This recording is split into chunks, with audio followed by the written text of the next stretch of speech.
Star Wars 7 by 7 episode 2638. So let's talk about that bonus chapter in The Edge of Balance. It's called The Banchiians, and yeah, I'll say, not a heck of a lot happens, but it has its moments of insight into the characters and also into the world in which they find themselves, and I have a feeling it'll probably play out somehow in a future installment. Punch it.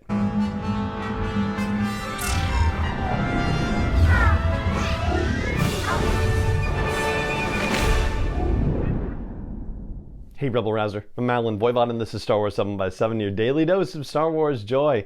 And thank you so much for joining me for it. So before we get started on the Banchiians, I do want to mention, of course, that Star Wars Visions is out today on Disney+.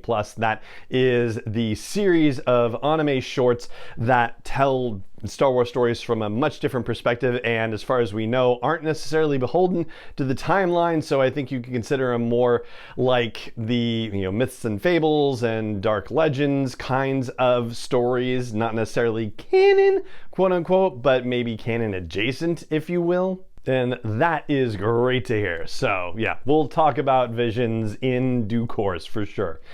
In the meantime, we're talking today about the Banchiians, which is the bonus chapter in the High Republic manga, The Edge of Balance, Volume 1. And basically it takes place, this is, by the way, a full spoiler discussion about it, so, just so you know, it takes place as a prequel to the events of the main story, and it has to do with a time when the Jedi are exploring the forest that surrounds where they've settled on Banshee, where the Jedi temple is. And we'll talk about all of those episodes in due course. So far from the feedback online from people who got to see Visions before it was officially released, the feedback has been generally very positive.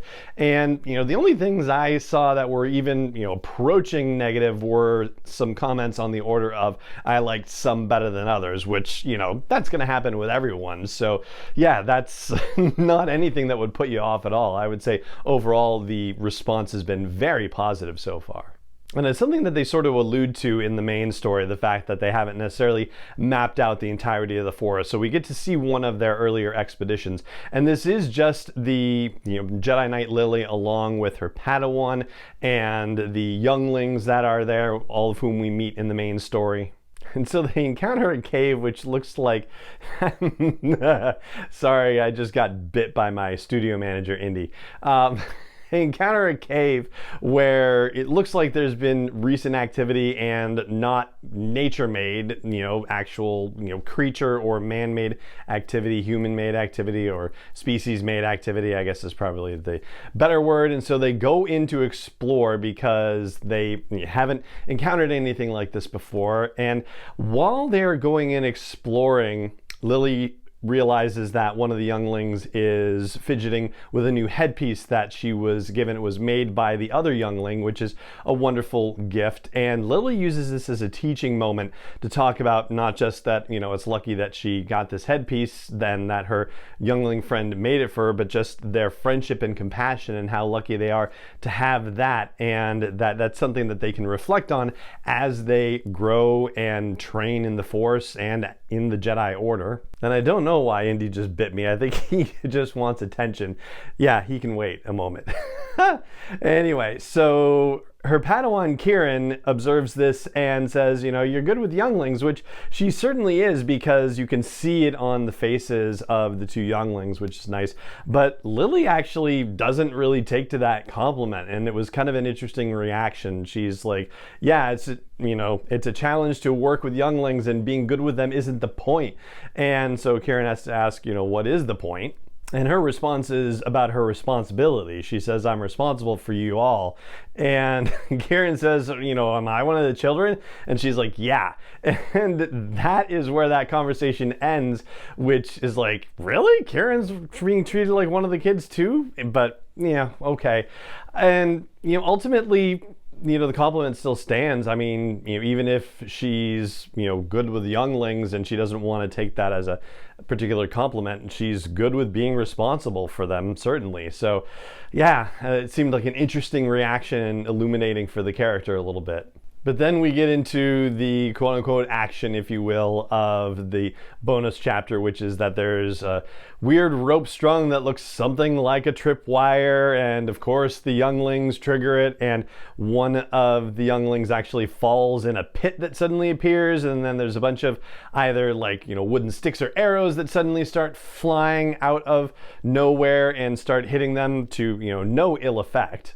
And the pit into which that one youngling falls is barely up to the youngling's hips. So yeah, it's not that big a deal. And they suddenly find that they are in a cave and surrounded by some unusual creatures who, I swear to you, looked like, when I saw them, I thought, oh my gosh, this is the personification of Angry Birds, because they look really very much like them. Like the expressions and yeah, some of the face shapes of the Angry Birds, it's uncanny. And so it looks like they gave, full bodies to the Angry Birds. And these, they come to discover, are the Banchiians. And they are the source of something that is causing trouble for civilians, because there have been things disappearing from the area around the Jedi outpost, and it turns out that the Banchiians have been taking them. So pots and bowls and spoons and forks and knives, other dinnerware,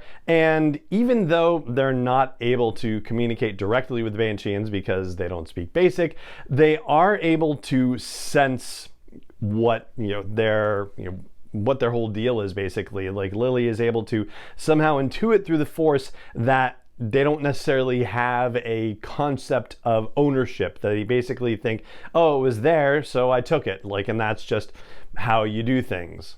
But not in a haha, I'm stealing from you kind of way, just kind of like, oh, that thing was there, so I used it. It's, nothing more, intentional, it's not malicious or anything like that. But rather than say, hey, Banchiians, no, you can't have that stuff, give it back, they actually start trying to figure out whether there's a solution, like creating some sort of communal sharing place within the outpost area, so that way the Banchiians know that there is a place that they can come and take what they want, basically. And I thought that too was kind of an interesting solution that they were working on proposing, and it's not necessarily going to work the first time, basically, according to the conversation that happens between the Jedi and the Banchiians as they can best they can sense it, and those interactions and them drawing on the cave floor and whatnot. They say, oh yeah, it might take a couple of times to work through this, but yeah, the fact that they are willing to do that is pretty cool. And even though the little, matchsticks basically that got flung at the younglings, didn't necessarily do any damage. Like, you've got these birds in robes and they're holding flaming torches. So, I mean, we've seen what Ewoks can do. Like, they're just cuddly, but they're also murderous. So I wouldn't necessarily trust a bunch of birds in capes holding torches to be totally harmless, And yeah, that's basically the story of the bonus chapter of the Banchiians. So a little bit of character development, a little bit of awareness of what's going on in the planet, and probably something that sets up something for Volume 2 of The Edge of Balance. And that right there is going to do it for this episode of the show. It just remains for me to say thank you so much for joining me for it, as always, and may the Force be with you, wherever in the world you may be. 7x7 is not endorsed or sponsored yet by Lucasfilm Limited, Disney, or 20th Century Fox, and is intended for entertainment and information purposes only. Star Wars, the Star Wars logo, all names and pictures of Star Wars characters, vehicles, and any other Star Wars related items are registered trademarks and/or copyrights of Lucasfilm Limited, or their respective trademark and copyright holders. May the Force be with them. All original content is copyright 2021 by Star Wars 7x7. We hope you love it.